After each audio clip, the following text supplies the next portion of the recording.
प्रिय साथियों, स्वागत है आप सभी का आपके अपने इस यूट्यूब चैनल पर, जहां आज हम 8415 पदों पर बिहार पुलिस कांस्टेबल के लिए जो भर्ती निकली हुई है, जिसका एग्जाम 14 मार्च और 21 मार्च को निर्धारित किया गया है, उसके लिए मॉडल प्रैक्टिस सेट 4 देखेंगे और इसमें एग्जाम के पैटर्न पर एग्जाम की तरह 100 क्वेश्चन होंगे। तो इसलिए आप कलम कॉपी लेकर के बैठिए ताकि जैसे-जैसे मैं क्वेश्चन और उसके आंसर का ऑप्शन बताऊं, आप उसका आंसर कर सकें और जब मैं करेक्ट आंसर या ऑप्शन बताऊं तो आप मैच करके ये जान सकें कि 100 में से आपके कितने नंबर आ रहे हैं, क्या आप कट ऑफ को पार कर पा रहे हैं। अगर कट ऑफ को पार कर रहे हैं तो बहुत अच्छी बात है, अगर नहीं 2-4 नंबर से अगर चूक जाए तो आप जरूर जो है कमेंट बॉक्स में उन सभी टॉपिक्स को बता दें जिनसे कि आपका क्वेश्चन छूट जा रहा है या फिर गलत हो जा रहा है, ताकि उसको समझाया जा सके और इस पर आपका रिजल्ट 100% श्योर हो। तो चलिए हम लोग स्टार्ट करते हैं मॉडल प्रैक्टिस सेट 4।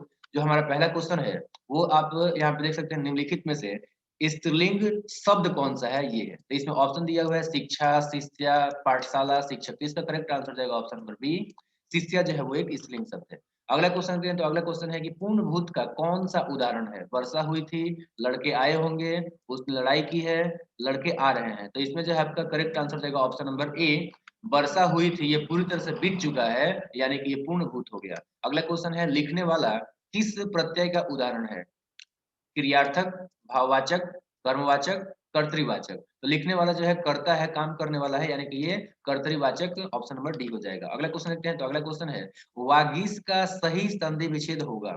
वाग जोड़ इस, वाग जोड़ हर्ष ई से इस, और वाक जोड़ इस यानी कि जिसमें दीर्घ ई रहेगा, और वाक जोड़ इस जिसमें कि हर्ष ई है। तो इसमें आपका करेक्ट आंसर जाएगा ऑप्शन नंबर सी, वाक जोड़ इस यानी कि जिसमें कि दीर्घ ई रहेगा। अगला क्वेश्चन है पंचवटी किस समाज का उदाहरण है। द्वंद, द्विगु, बहुब्रीहि या क्रमधारय। तो इसका जो है आपका करेक्ट आंसर जाएगा ऑप्शन नंबर बी, द्विगु, क्योंकि इसमें जो है काउंटिंग नंबर पंच यानी कि 5 आ रहा है। अगला क्वेश्चन देखते हैं जो कि है उद्गम के आधार पर शब्दों को कितने भागों में बांटा गया है। 2, 3, 4 या 5। तो इसका करेक्ट आंसर देगा ऑप्शन नंबर सी, यानी कि जो है 4 भागों में बांटा गया है उद्गम को। उद्गम के आधार पर शब्दों को, और कौन-कौन से, तो आपका हो जाएगा तत्सम, तद्भव, देशज और विदेशज। अगला क्वेश्चन देखते हैं तो अगला क्वेश्चन है केवल अपना स्वार्थ सिद्ध करने वाले को क्या कहते हैं। स्वार्थी, स्वार्थलोलुप, मतलबी या लालची। तो देखिए जो सिर्फ और सिर्फ अपने बारे में सोचता है, अपने भलाई को बारे में जो है वो सोचता है, तो उसको बोलते हैं हम लोग स्वार्थी, यानी कि जो अपना स्वार्थ सिद्ध करता है उसको बोलते हैं हम लोग स्वार्थी। अगला क्वेश्चन देखें तो अगला क्वेश्चन है इनमें से कौन व्यथा का समानार्थी नहीं है। क्लेश, पीड़ा, दुख या आमोद। तो इसका करेक्ट आंसर जाएगा ऑप्शन नंबर डी, आमोद, क्योंकि देखिए ये जो व्यथा है इसी का जो है समानार्थी, ये तीनों शब्द है, क्लेश है, पीड़ा है, दुख है, ये सब जो है आपका व्यथा ही है, लेकिन आमोद जो है उसका समानार्थी शब्द नहीं है। अगला क्वेश्चन देखते हैं तो अगला क्वेश्चन है कि गृहस्थ का विपरीतार्थक शब्द है। भिखारी, बटोही, साधु या सन्यासी। तो इसका करेक्ट आंसर जाएगा ऑप्शन नंबर डी, सन्यासी, क्योंकि गृहस्थ को जो है घर से मतलब होता है, सन्यासी को घर से कोई मतलब नहीं है। अगला क्वेश्चन देखते हैं तो अगला क्वेश्चन है वर्षा होती तो फसल अच्छी होती, यह किस वाक्य का उदाहरण है। संकेतवाचक, इच्छावाचक, संदेहवाचक या प्रश्नवाचक। तो इसका जो है आपका करेक्ट आंसर जाएगा ऑप्शन नंबर ए, संकेतवाचक है। वर्षा होती तो फसल होती, अच्छी होती। तो इसमें जो है संकेत किया जा रहा है कि वर्षा को संकेत किया जा रहा है ताकि जो है फसल अच्छा होता है। तो यहाँ पे जो आपका संकेतवाचक हो जाएगा। अगला क्वेश्चन देखते हैं तो अगला क्वेश्चन है इनमें से शुद्ध वाक्य का चयन करें। रवि ने पुस्तकें लाए, रवि ने पुस्तकें लाई, रवि ने पुस्तकें लाया, रवि ने पुस्तकें लाई, सॉरी लाए। तो यहाँ पर जो है आपका करेक्ट आंसर जाएगा ऑप्शन नंबर बी, रवि ने पुस्तकें लाई, ये शुद्ध वाक्य है। अगला क्वेश्चन है pick out the antonym of transverse. Option है स्ट्रेट, ओपेक, पैरेलल, हॉरिजॉन्टल। तो यहाँ पर देखिए ट्रांसवर्स मतलब तिरछा, तो पैरेलल मतलब समानांतर, ये आपका जो है एक दूसरे का एंटोनिम है, यानी कि जो है उल्टा है। तो correct answer option number C हो जाएगा। अगला क्वेश्चन देखते हैं तो अगला क्वेश्चन है choose the correct meaning of to hold water. यहाँ पे ऑप्शन है टू स्टैंड स्टिल सिचुएशन, और ऑप्शन बी है to stop the flow of water, और यहाँ पे ऑप्शन सी है स्टैंड स्क्रूटनी, और ऑप्शन डी है टू इन्फ्लुएंस। तो यहाँ पे करेक्ट आंसर जाएगा option number A, to hold water का करेक्ट मीनिंग हो जाएगा to stand still a situation. तो यहाँ पे correct answer option number A हो जाएगा। अगला क्वेश्चन है कि अगला question the summit of Everest is dash 800 meters dash sea level. तो यहाँ पे जो है आपको इसमें प्रपोजिशन फिल करने हैं, और यहाँ पे ऑप्शन है above, over, about, of, over, above, और ऑप्शन डी है अबाउट एबव। तो यहाँ पे जो आपका करेक्ट आंसर हो जाएगा ऑप्शन नंबर सी, यानी कि ऑप्शन हो जाएगा सी के अनुसार। यहाँ पे जो सेंटेंस बनेगा वो बनेगा the summit of Everest is over 800 meter above sea level. तो यहाँ पे करेक्ट आंसर देगा ऑप्शन नंबर सी। अगला क्वेश्चन देखते हैं। तो अगला क्वेश्चन है pick out the right word. तो यहाँ पे जो स्पेलिंग चेक करना है, डायमेंशन का स्पेलिंग क्या होगा इसमें देख लीजिए, ऑप्शन 4 दिए हुए हैं। तो इसमें जो है आपका करेक्ट आंसर देगा option number C, DIMENSION। Dimension का जो है वो स्पेलिंग होता है। अगला क्वेश्चन देखते हैं। तो अगला क्वेश्चन है आत्मकथा शाहनामा के लेखक कौन थे?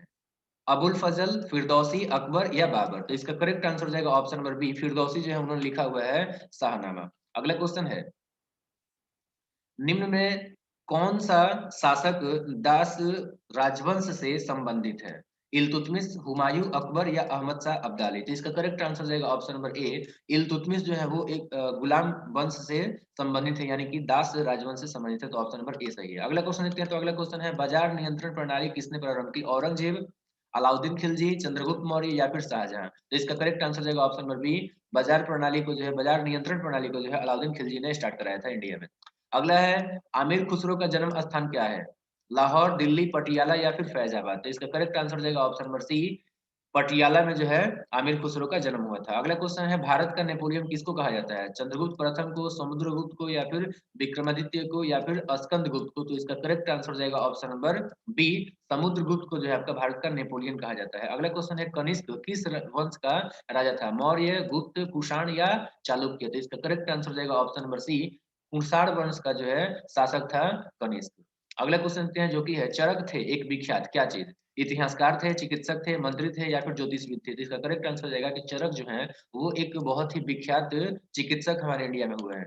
अगला क्वेश्चन देखते हैं। तो अगला क्वेश्चन है भारत संस्कृति का स्वर्णिम युग कौन सा था? राजपूत काल, गुप्त काल, चोल काल या फिर मौर्य काल? तो इसका करेक्ट आंसर हो जाएगा ऑप्शन नंबर बी, भारतीय संस्कृति का जो है गोल्डन जो एज था वो था आपका गुप्त काल, गुप्ता पीरियड। अगला क्वेश्चन देखते हैं। तो अगला क्वेश्चन है टीपू सुल्तान कहाँ का शासक था? दिल्ली का, मद्रास का, आगरा का या मैसूर का? तो इसका करेक्ट आंसर हो जाएगा option number D, Tipu Sultan जो थे वो मैसूर के शासक थे। अगला क्वेश्चन है ब्लैक होल एपिसोड किस युद्ध के पहले की घटना है? अब प्लासी का युद्ध, वांडीवास का युद्ध या फिर बक्सर युद्ध या फिर चौसा युद्ध? तो इसका करेक्ट आंसर हो जाएगा ऑप्शन नंबर ए, ब्लैक होल एपिसोड जो घटना घटी थी कलकत्ता में, ये जो है आपका प्लासी युद्ध के पहले घटी थी।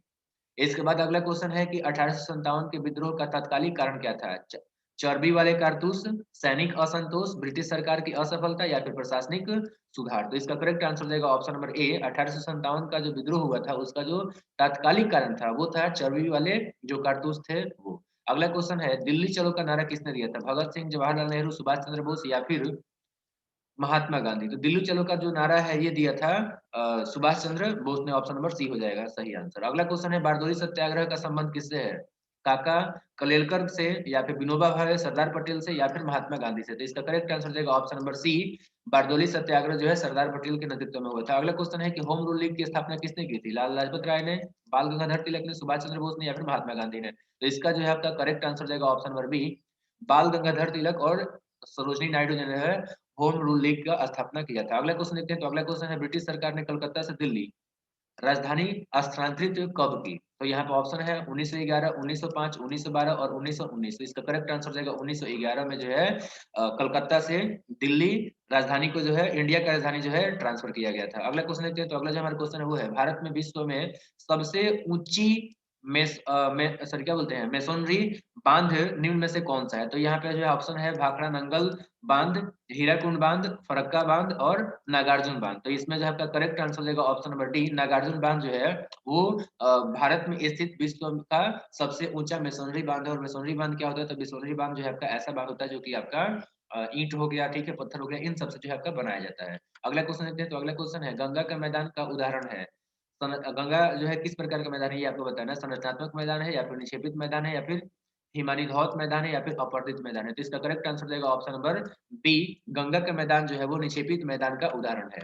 अगला क्वेश्चन देखिए। तो अगला क्वेश्चन है खरीफ फसल काटी जाती है किस समय में? जो है खरीफ फसल को काटा जाता है जो कि रैनी सीजन में आपका बोया जाता है। तो ऑप्शन है अक्टूबर, नवंबर, जनवरी, फरवरी, मार्च, अप्रैल और मई, जून। तो इसका करेक्ट आंसर हो जाएगा आपका ऑप्शन नंबर ए, हम लोग जो है जून जुलाई में जो है रोपते हैं खरीफ फसल को और इसको काटते हैं अक्टूबर नवंबर में। अगला क्वेश्चन देखते हैं। तो अगला क्वेश्चन है मिट्टी और पत्थर के टुकड़ों का पहाड़ी की तल की ओर गमन करना क्या कहलाता है? मृदा अपरदन, मृदा अवक्षेपण या नाइट्रोजन युक्त या फिर ह्यूमस की कमी से ग्रस्त? तो इसका करेक्ट आंसर जाएगा ऑप्शन नंबर ए, मिट्टी और पत्थर का जो है टुकड़ा जो होता है उसका पहाड़ के तल की तरफ में आपका गमन करना, ये कहलाता है आपका मृदा अपरदन, सॉइल इरोजन। अगला क्वेश्चन है कि कॉफी किस क्षेत्र का पौधा है? उष्णकटिबंधीय झाड़ीदार पौधा है, या फिर शीतोष्णकटिबंधीय, या फिर दोनों है, या फिर इनमें से कोई नहीं है? इसका करेक्ट आंसर हो जाएगा ऑप्शन नंबर ए। कॉफी जो होता है वो एक उष्णकटिबंधीय झाड़ीदार पौधा होता है। अगला क्वेश्चन है कि अंडमान और निकोबार द्वीप समूह की उच्चतम चोटी कौन सी है? सैडल चोटी, थुइलर चोटी, या फिर दियावोलो पर्वत, या फिर कोयले पर्वत? इसका करेक्ट आंसर हो जाएगा ऑप्शन नंबर ए। सैडल चोटी जो है वो अंडमान निकोबार जो द्वीप समूह है उसमें सबसे ऊंची चोटी है। अगला क्वेश्चन है कि भारत में सबसे कम आबादी वाला राज्य कौन सा है? गोवा, मणिपुर, नागालैंड, या फिर सिक्किम? तो इसका करेक्ट आंसर हो जाएगा ऑप्शन नंबर डी। सिक्किम जो है भारत में सबसे कम आबादी वाला राज्य है। अगला क्वेश्चन है अंडमान और निकोबार द्वीप समूह एक दूसरे से किसके द्वारा अलग होते हैं? ग्रेट चैनल के द्वारा, या फिर जो है आपका 10 डिग्री चैनल, या बंगाल की खाड़ी, या फिर अंडमान सागर के द्वारा? तो इसका करेक्ट आंसर हो जाएगा ऑप्शन नंबर बी।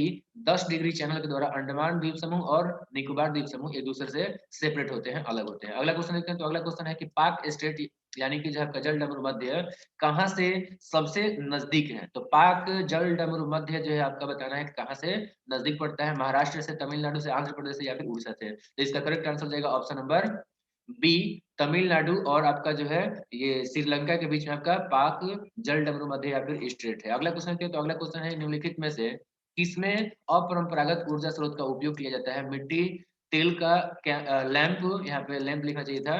और यहाँ दूसरा ऑप्शन है मोमबत्ती, तीसरा है सौर लालटेन, और ऑप्शन डी है टॉर्च। तो इसका करेक्ट आंसर हो जाएगा ऑप्शन नंबर सी। सौर लालटेन में जो है आपका अपरंपरागत ऊर्जा स्रोत का उपयोग किया जाता है, जो कि अपरंपरागत जो कि हम लोग सदियों से करते आ रहे हैं, जबकि इसमें क्या है अभी जो हम लोग सनलाइट का यूज कर रहे हैं। अगला क्वेश्चन देखते हैं। तो अगला क्वेश्चन है यहाँ पे पृथ्वी के भूपृष्ठीय स्तर को इस नाम से भी पुकारते हैं?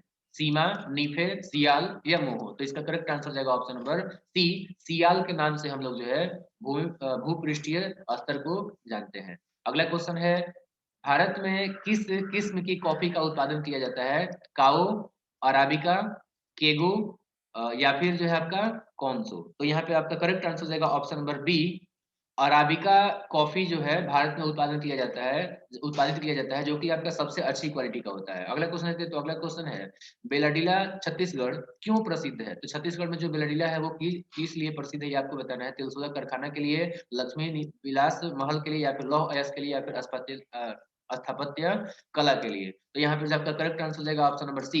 लौह अयस्क के लिए जो है बेलाडीला प्रसिद्ध है, जो कि छत्तीसगढ़ में स्थित है। अगला क्वेश्चन देखते हैं। तो अगला हमारा जो क्वेश्चन है वो है रॉकी एंडीज, एटलरा और हिमालय किस प्रकार के पर्वत हैं? मिश्रित पर्वत हैं, संग्रहित पर्वत हैं, वलित पर्वत हैं, या फिर अवरोधी पर्वत हैं? तो इसका करेक्ट आंसर हो जाएगा ये जो चारों दिए हुए हैं, चारों के चारों जो है आपके वलित पर्वत के एग्जाम्पल हैं। अगला क्वेश्चन देखते हैं। तो अगला जो हमारा क्वेश्चन है वो है दक्षिणी अमेरिका के वृक्ष रहित घास के मैदान को क्या कहते हैं? पंपास, डाउन, प्रेयरी, या फिर लानोस? तो इसका करेक्ट आंसर हो जाएगा ऑप्शन नंबर ए। दक्षिण अमेरिका में जो बिना वृक्ष वाले घास के बहुत ही दूरी में फैले हुए जो मैदान हैं उनको हम लोग पंपास बोलते हैं। डाउन्स जो है आपका ऑस्ट्रेलिया में पाया जाता है, प्रेयरी उत्तरी अमेरिका, और लानोस भी आपका दक्षिण अमेरिका में कोलंबिया है या फिर वेनेजुएला है उसके आसपास पाया जाता है। चलिए अब देखते हैं हम लोग अगला क्वेश्चन। तो अगला जो हमारा क्वेश्चन है वो है संघ लोक सेवा आयोग के सदस्य अपना इस्तीफा किसको सौंपते हैं? राष्ट्रपति को, संघ लोक सभा के अध्यक्ष, या फिर सर्वोच्च न्यायालय के मुख्य न्यायाधीश, या फिर प्रधानमंत्री? तो इसका करेक्ट आंसर हो जाएगा कि यूपीएससी के जो सदस्य होते हैं वो आपके राष्ट्रपति जी को अपना इस्तीफा सौंपते हैं। तो करेक्ट आंसर ऑप्शन नंबर ए। अगला क्वेश्चन देखते हैं। तो अगला क्वेश्चन है कि संविधान की 8वीं अनुसूची में कितनी भाषाएं हैं? 22, 14, 16, या 17? तो इसका करेक्ट आंसर देगा ऑप्शन नंबर ए। 22 भाषाएं जो है अनुसूची 8 में है। अगला क्वेश्चन देखते हैं। तो अगला जो हमारा क्वेश्चन है वो है आंतरिक अशांति के कारण किस वर्ष राष्ट्रीय आपात लागू किया गया? 1962, 1965, या 1975, या फिर 1978? तो इसका करेक्ट आंसर देगा option number C. Indira Gandhi के द्वारा जो आपका 1975 में राष्ट्र अशांति की वजह से जो है आपका राष्ट्रीय आपात लागू किया गया था। अगला क्वेश्चन है। तो अगला क्वेश्चन है कि भारत के मुख्य चुनाव आयुक्त की नियुक्ति कौन करता है? राष्ट्रपति, प्रधानमंत्री, संसद, या मुख्य न्यायाधीश? इसका करेक्ट आंसर जाएगा ऑप्शन नंबर ए। राष्ट्रपति करते हैं। अगला क्वेश्चन है। तो अगला क्वेश्चन है कि राज्य का उच्चतम विधि अधिकारी कौन होता है? अटॉर्नी जनरल, एडवोकेट जनरल, या फिर सॉलिसिटर जनरल, या फिर सेक्रेटरी जनरल? तो इसका करेक्ट आंसर जाएगा कि राज्य का जो सबसे बड़ा विधि अधिकारी होता है वो होता है आपका एडवोकेट जनरल। अगला क्वेश्चन है। तो अगला क्वेश्चन है विधान परिषद का सदस्य बनने के लिए निर्धारित उम्र क्या है? 18 वर्ष, 30 वर्ष, 20 वर्ष, या फिर 25 वर्ष? तो इसका करेक्ट आंसर देगा ऑप्शन नंबर बी, 30 वर्ष। अगला क्वेश्चन है। तो अगला क्वेश्चन है पंचायत स्तर पर राज्य सरकार का प्रतिनिधित्व कौन करता है? ग्राम सेवक करता है, मुखिया करता है, सरपंच करता है, या फिर पंचायत समिति करती है? तो इसका करेक्ट आंसर हो जाएगा ऑप्शन नंबर डी, पंचायत समिति करती है आपका राज्य सरकार का प्रतिनिधित्व पंचायत स्तर पर। अगला क्वेश्चन देखते हैं, तो अगला हमारा जो क्वेश्चन है वो है, किस वर्ष में सिक्किम भारत का 22वां राज्य बना? 1981 में, 1975 में, 1984 में या फिर 1990 में? तो इसका करेक्ट आंसर हो जाएगा कि 1975 में जो है सिक्किम भारत का 22वां राज्य बना। ये जो है आपका भारत का हिस्सा नहीं था पहले।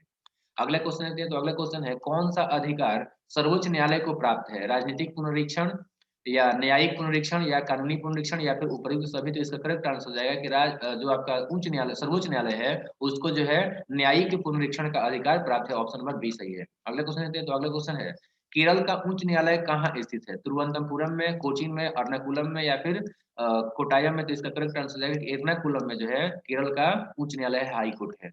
अगला क्वेश्चन है, न्यायालय के प्रारंभिक क्षेत्राधिकार से तात्पर्य है मृत्युदंड देने का अधिकार, विदेश में होने वाले समानों की सुनवाई की योजना या फिर पहली बार मामले की सुनवाई की योग्यता? तो इसका और ऑप्शन डी है इनमें से कोई नहीं। तो इसका जो है आपका करेक्ट आंसर हो जाएगा ऑप्शन नंबर सी, पहली बार यानी कि सीधे मामले की सुनवाई करने की जो है योग्यता न्यायालय के प्रारंभिक क्षेत्राधिकार से संबंधित है।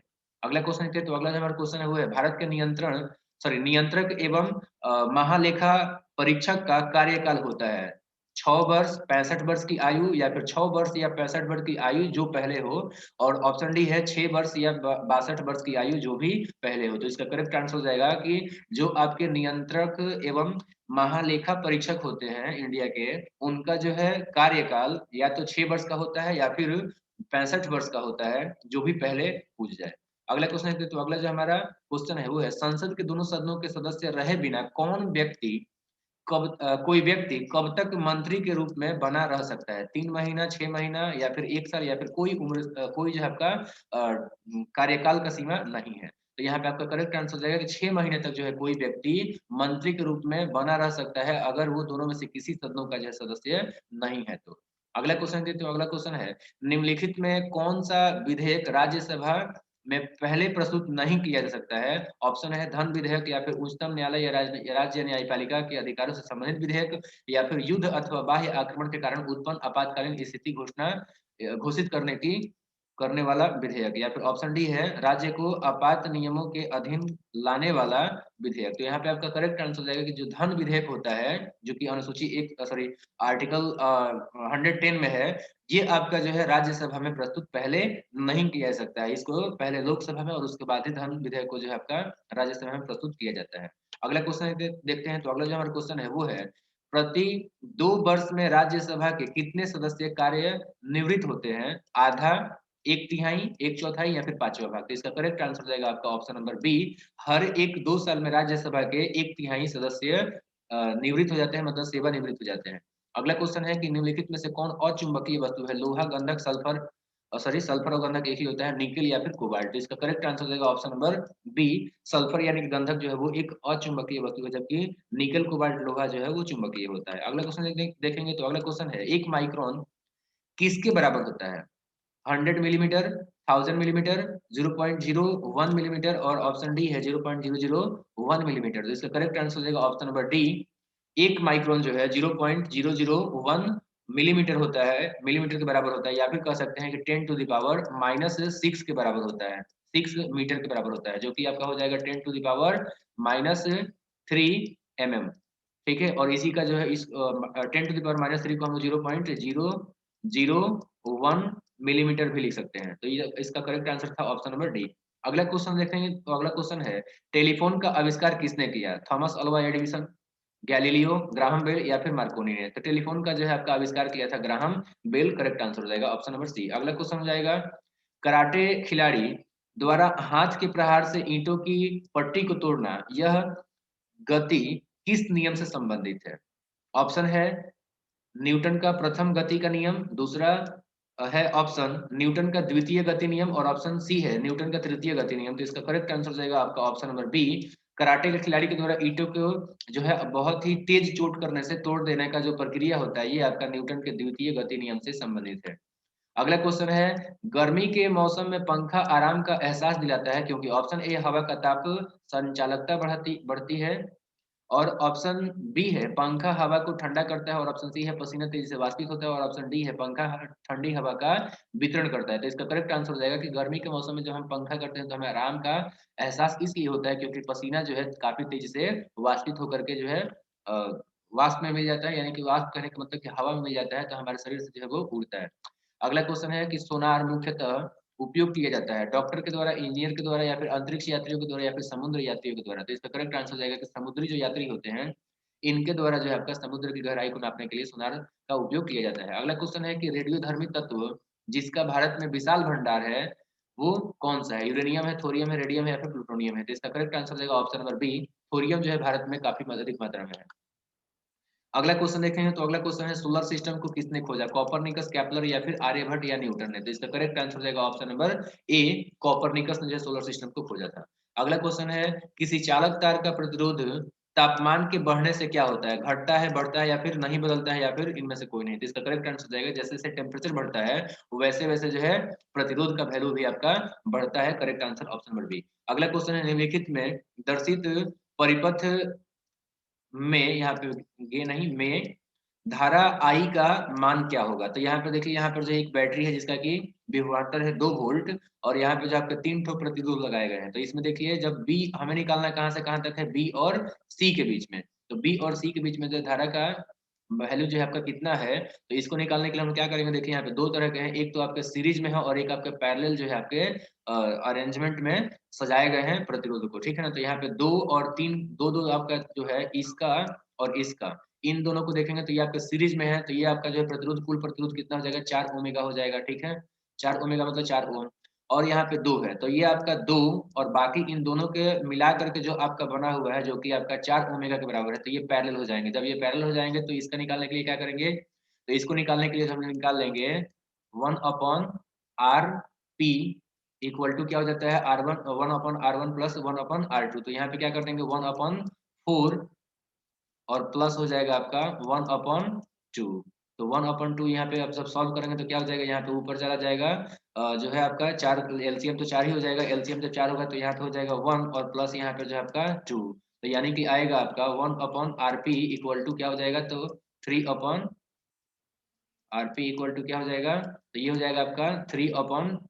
तो इसलिए आरपी इक्वल टू क्या हो जाएगा, तो आरपी का वैल्यू हो जाएगा आपका, जस्ट उल्टा कर देंगे तो 4 चला जाएगा ऊपर, और जो 1 प्लस 2 यानी कि 3 जो था वो आ जाएगा नीचे। तो आरपी का वैल्यू निकल गया, और यहाँ पे आपका विभवांतर यानी कि आपका वोल्ट दिया हुआ है, कितना वोल्ट दिया है, 2 वोल्ट। तो यहाँ पे आई इक्वल टू फॉर्मूला क्या हो जाता है, तो आई इक्वल टू फॉर्मूला हो जाता है आपका वी बाई आर। तो यहाँ पे वी बाई आर हमें निकालना है, तो यहाँ पे क्या करेंगे, वी का वैल्यू आपका 2 है और आर का वैल्यू कितना है, तो आर का वैल्यू आपका जो है 4/3 है। तो यहाँ पे कितना हो जाएगा, ये हो जाएगा आपका, आगे सॉल्व करेंगे तो 2/4 और गुणे आपका क्या हो जाएगा, 3 हो जाएगा, ठीक है ना। तो यहाँ पे आपका यहाँ पे कटा देंगे तो ये हो जाएगा आपका 2, तो यानी कि 3/2 आ जा रहा है। तो 3/2 कितना होता है, तो 3/2 जो आपका 1.5 के बराबर होता है, 1.5 के बराबर होता है। तो इसका करेक्ट आंसर हो जाएगा ऑप्शन नंबर ए, 1.5। अगला क्वेश्चन देखते हैं, तो अगला जो हमारा क्वेश्चन है वो है वाशिंग सोडा किसका सामान्य नाम है?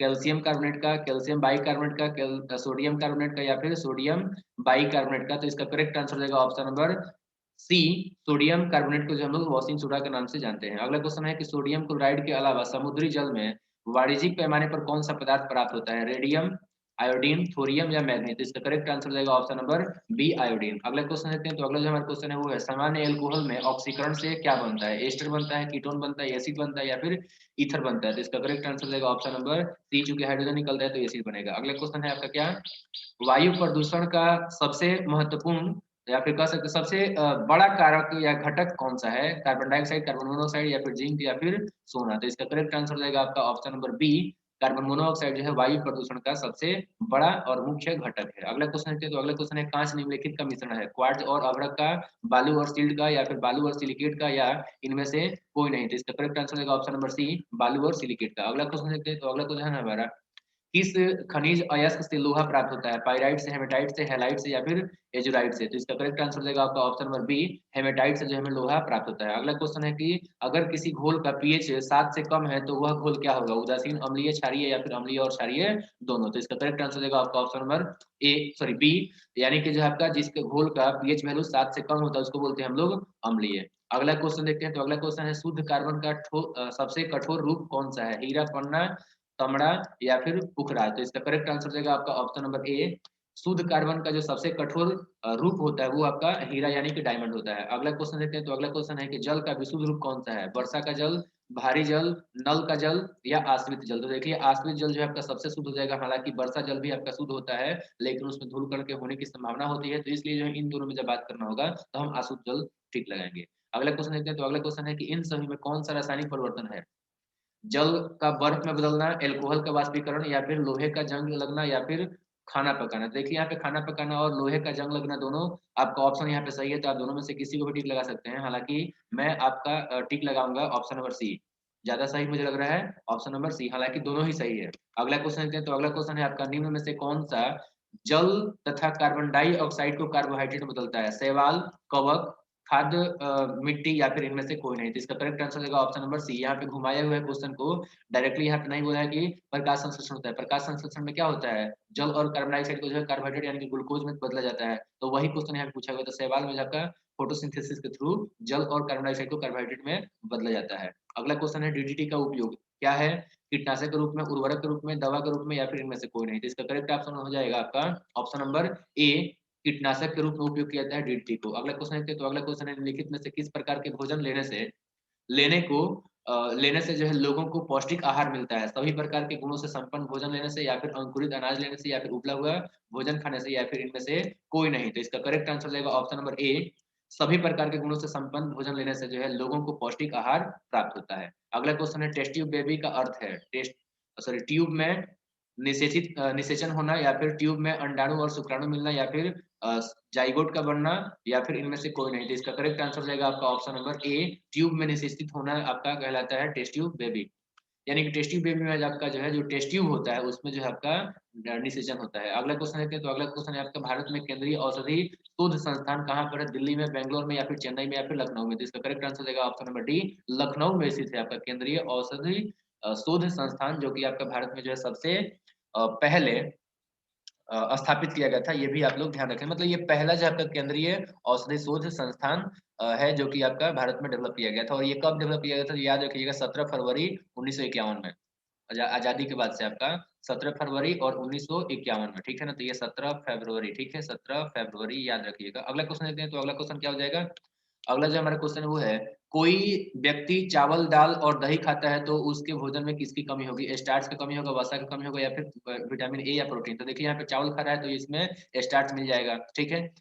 उसमें जो है आपका वो जब दही खा रहा है तो दही में आपका फैट भी मिल जाएगा और प्रोटीन जो है आपका वो भी दही में मिल जाएगा और मेनली आपका दाल में मिल जाएगा। तो इसका जो आपका करेक्ट आंसर होगा ऑप्शन नंबर सी, उसको जो है विटामिन ए नहीं मिलेगा।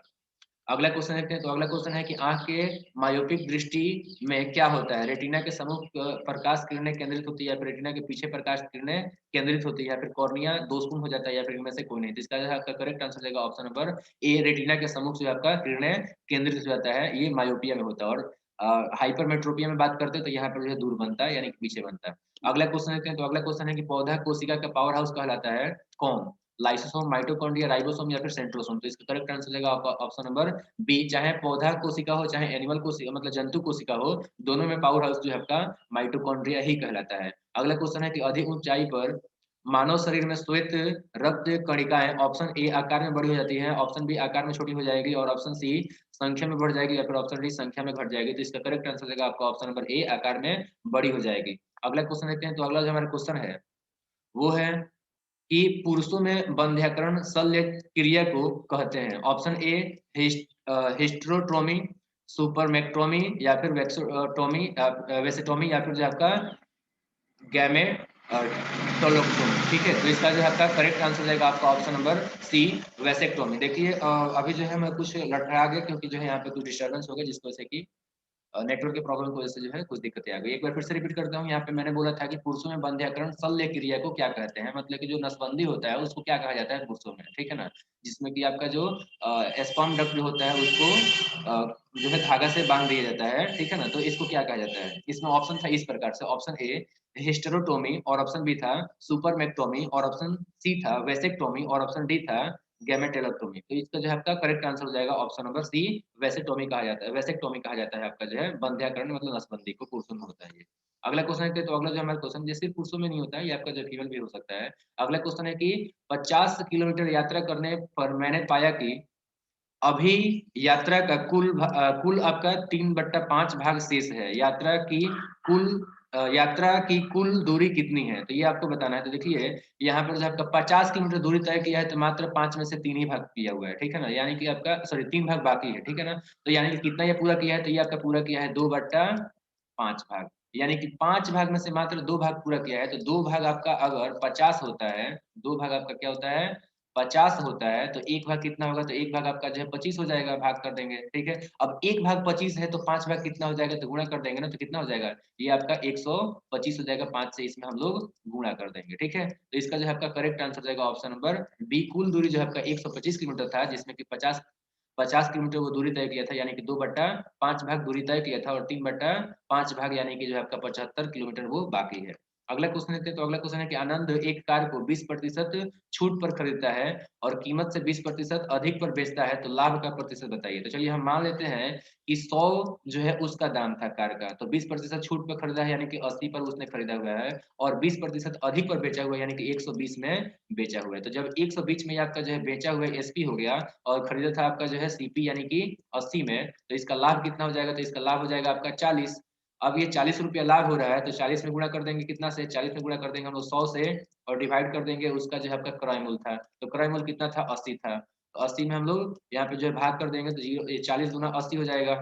अब 2 से कटा देंगे तो ये आपका जो है 50 हो जाएगा। तो इसका करेक्ट आंसर हो जाएगा कि भाई उसको 50% का जो है लाभ होगा। तो इसका करेक्ट आंसर हो जाएगा ऑप्शन नंबर डी 50%। अगला क्वेश्चन देखते हैं, तो अगला जो हमारा क्वेश्चन है वो है यदि किसी संख्या का 3/5 उस संख्या के 50% से 45 अधिक है, तो वह संख्या क्या है? तो सबसे पहली बात तो यहाँ पे 50% का मतलब कितना होता है? तो 50% का मतलब होता है 1/2। अब क्वेश्चन क्या था कि किसी संख्या का मान लीजिए कि वो संख्या कितना है? x है, ठीक है ना? तो x का 3/5 करेंगे तो ये हो जाएगा आपका 3x/5। तो यहाँ पे क्या बोला था कि 3x/5 जो है ये उस संख्या के आधा यानी कि x/2 से कितना अधिक है? तो 45 अधिक है। अब इसको सॉल्व कर देते हैं, तो यहाँ पे क्या हो जाएगा आपका, यहाँ पर से इसको इधर लेके आएंगे तो 3/5 3x डिवाइडेड बाई 5 माइनस हो जाएगा आपका x/2 इक्वल टू क्या हो जाएगा? इक्वल टू हो जाएगा आपका 45। तो अब यहाँ पे क्या हो जाएगा? जब एलसीएम लेंगे तो यहाँ पे 10 आ जाएगा नीचे में एलसीएम, ठीक है?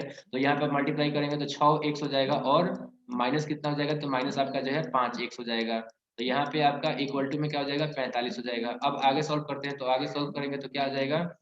आगे जब सॉल्व करेंगे तो यहाँ पे हो जाएगा यहाँ पे x/10 हो जाएगा। तो x/10 आपका कितना है? इक्वल टू आपका 45 है। जब x/10 45 है तो यहाँ पे इधर जाएगा तो मल्टीप्लाई होगा यानी कि x बराबर कितना हो जाएगा? तो x बराबर आपका 450 आ जाएगा, यानी कि वो संख्या कितना था? तो वो संख्या आपका 450 था। ऑप्शन नंबर डी सही हो जाएगा। यहाँ पे जो आपका जीरो मैंने छोड़ दिया। चलिए, तो यहाँ पे करेक्ट आंसर ऑप्शन डी हो जाएगा। अगला क्वेश्चन देखते हैं, तो अगला जो हमारा क्वेश्चन है वो है रोहन ने C2 से 15% साधारण ब्याज पर कुछ धन लिया तथा 4225 रुपए दे करके 2 साल के बाद हिसाब चुकता कर दिया, तो कुल कितना ब्याज उसको देना पड़ेगा? ठीक है, मान लीजिए कि वो आपका जो है 100 रुपये लिया था, तो यहाँ पे क्या हो जाएगा? x जो है उसका मूलधन हो गया, ठीक है?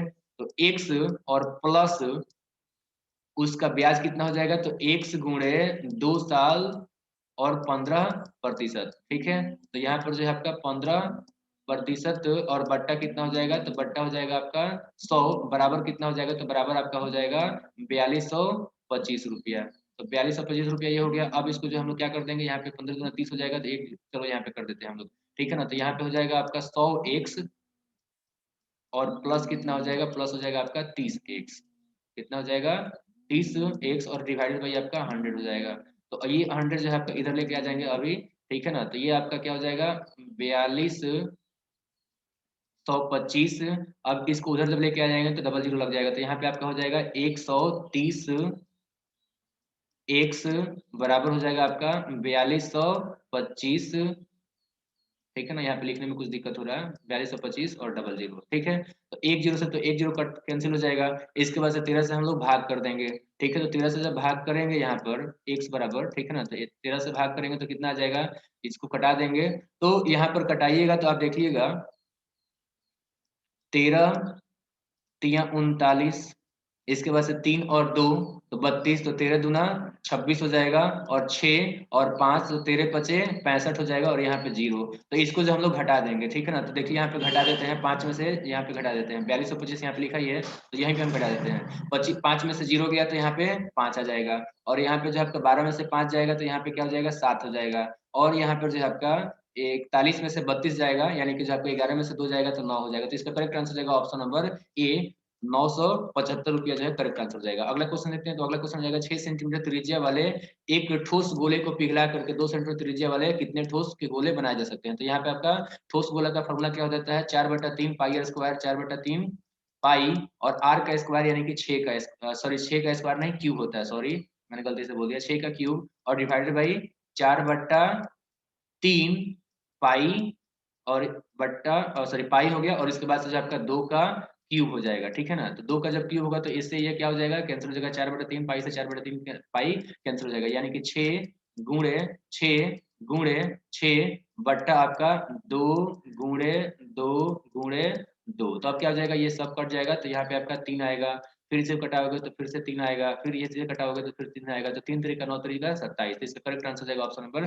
डी, 27 गोले बनाए सकते हैं। अगला क्वेश्चन है कि एक विद्यालय की किसी कक्षा में कुछ बेंचें लगी हैं, यदि प्रत्येक बेंच पर 6 छात्र बैठे हैं तो 3 छात्र खड़े रह जाते हैं, और यदि प्रत्येक बेंच पर 5 छात्र बैठे हैं तो 15 छात्र खड़े रह जाते हैं, ठीक है। तो यहाँ पर देखिए इसमें जो है हम लोग देखते हैं कि किसमें जो है भाग करेंगे 6 से तो 3 बच जाएगा, ठीक है। तो 75 में आप भाग करते हैं तो 6 से, तो क्या हो जाएगा, 6 एकम 6 हो जाएगा, और यहाँ पर जो है 1 और 5 तो 6 दूना 12, तो 3 बच जा रहा है, ठीक है। अब इसके अलावा जो है 5 से 15 से भी हम लोग 5 से भी भाग करते हैं, तो 5 से भाग करते हैं ताकि 15 बच जाए, तो 15 चौके 60 और 15 आपका जो है बच जा रहा है। तो ये आपका जो है हो सकता है, आगे भी देख सकते हैं। तो अगला देखेंगे 100 में, तो 100 में आपका 6 से जब भाग करोगे तो 6 एकम 6 और 4 जीरो, तो ये आपका जो है 36 आएगा, ठीक है। 36 और 4 आपका शेष हो जाएगा, तो 4 छात्र नहीं बचेगा, तो ये भी नहीं हो पाएगा। 6 60 में अगर भाग करोगे 6 से, तो आपका पूरी तरह से कट जाएगा, शेष नहीं आएगा। 56 में भी भाग करोगे तो इसमें भी नहीं आएगा, तो एक ही आपका कट रहा है, सॉरी एक ही जो है आपका ऐसा है जिसमें कि भाग कर रहे हैं 6 से तो 3 शेष आ रहा है, और 15 से भाग कर रहे हैं तो सॉरी 5 से भाग कर रहे हैं तो 15 आपका जो है रिमाइंडर बच जा रहा है। तो आपका करेक्ट आंसर एक ही हो जाएगा, ऑप्शन नंबर 75। अगला 75 मतलब कि आंसर हो जाएगा 75, और ऑप्शन नंबर ए हो जाएगा, ठीक है ना। तो अगला क्वेश्चन देखते हैं। तो अगला क्वेश्चन है कि इसका वैल्यू निकालना है। तो देखिए यहाँ पर 225 का जब आप रूट निकालेगा तो यहाँ पे 15 आएगा, तो 15 को जब इसमें जोड़िएगा तो कितना आ जाएगा, 169 आ जाएगा, ठीक है ना। तो 169 का या जब रूट निकालिएगा तो यहाँ पे 13 आ जाएगा। अब 13 को जब हम लोग इसमें जोड़ देंगे तो यहाँ पे आ जाएगा 15,625। तो 15,625 का जब रूट निकालिएगा तो ये आ जाएगा ऑप्शन नंबर डी, 125। तो करेक्ट आंसर 125 हो जाएगा। अगला क्वेश्चन है कि पी गुणे क्यू, ये आपको तो समझ में आ गया ना। देखिए 125 का जब वैल्यू निकालेंगे तो क्या हो जाएगा, ये आपका 15 आएगा ना। इसके जगह पर हम लोग ये नहीं लिखकर क्या लिख देंगे, ये लिख देंगे हम लोग 15। अब इन दोनों को जब जोड़ेंगे अंडर रूट में तो क्या हो जाएगा, 169 आ जाएगा। तब इसका वैल्यू निकालेंगे तो क्या आएगा, इन सबको हटा करके हम लोग यहाँ पे लिख देंगे कि इसका वैल्यू 13 आ जाएगा। जब इसको जोड़ेंगे तो ये क्या हो जाएगा 625, 15,625, तो इसका रूट निकालेंगे तो 125, यही मैं समझा रहा था।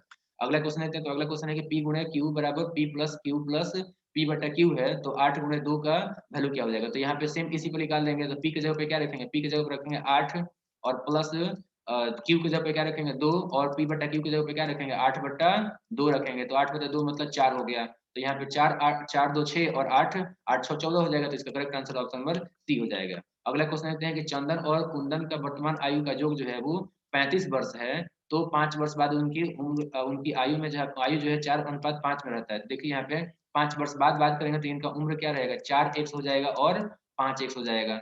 तो ये जो है आपका कितना हो जाएगा 5x। तो दोनों का जब सम करेंगे तो देखो अभी आपका 35 है, तो 5 वर्ष क्या हो जाएगा, 5 वर्ष बाद जो है इनका उम्र जो है दोनों का 5 जोड़ देंगे तो 45 हो जाएगा ना। तो इस तरीके से ये 45, तो 5 4 9 यानी कि 9x बराबर कितना हो जाएगा, तो 9x बराबर आपका जो है 45 हो गया। तो यहाँ पर आप कट कर देंगे ना तो कितना हो जाएगा, x का वैल्यू आपका 5 आएगा। जब x का वैल्यू 5 आएगा, ठीक है ना, तो यहाँ पर 4x का वैल्यू कितना हो जाएगा, तो आपका जो है ये 5 चौके 20 आ जाएगा, और आपका जो है 5x मतलब ये 25 आ जाएगा। दोनों के बीच में अंतर कितना है, तो ये आपका 5 वर्ष का है। तो इसका correct answer option number A हो जाएगा। 1 सेकंड, इसके अलावा जो है 5 वर्ष पहले देख लेते हैं, 5 वर्ष पहले इनका जो है उम्र कितना था, तो एक का था आपका 15 और एक का था आपका 20, वो भी उस समय भी देखेंगे तो इनकी उम्र का जो है डिफरेंस है वो आपका 5 वर्ष हो जाएगा। तो correct answer option number A हो जाएगा। अगला क्वेश्चन है, तो अगला क्वेश्चन है ए अनुपात बी बराबर 2 अनुपात 3 है और बी अनुपात सी बराबर 4 अनुपात 5 है और सी अनुपात डी बराबर 6 अनुपात 7 है, तो ए और डी का निकालना है। देखिए यहाँ पे ए बट्टा बी और बी बट्टा सी और सी बट्टा डी, ये आपके दिए हुए हैं। कितने दिए हुए हैं, इसी का अनुपात निकालना है। अगर इसको हम लोग गुणा कर दें तो क्या होगा, देखिए यहाँ पे जब गुणा करेंगे तो बी से बी कैंसिल हो जाएगा, सी से सी कैंसिल हो जाएगा, तो ए बट्टा ए डी आ जाएगा ना। तो इसलिए हम लोग क्या करते हैं, सबको गुणा कर देते हैं। ए बट्टा बी कितना था, तो ए बट्टा बी आपका जो है 2/3 है।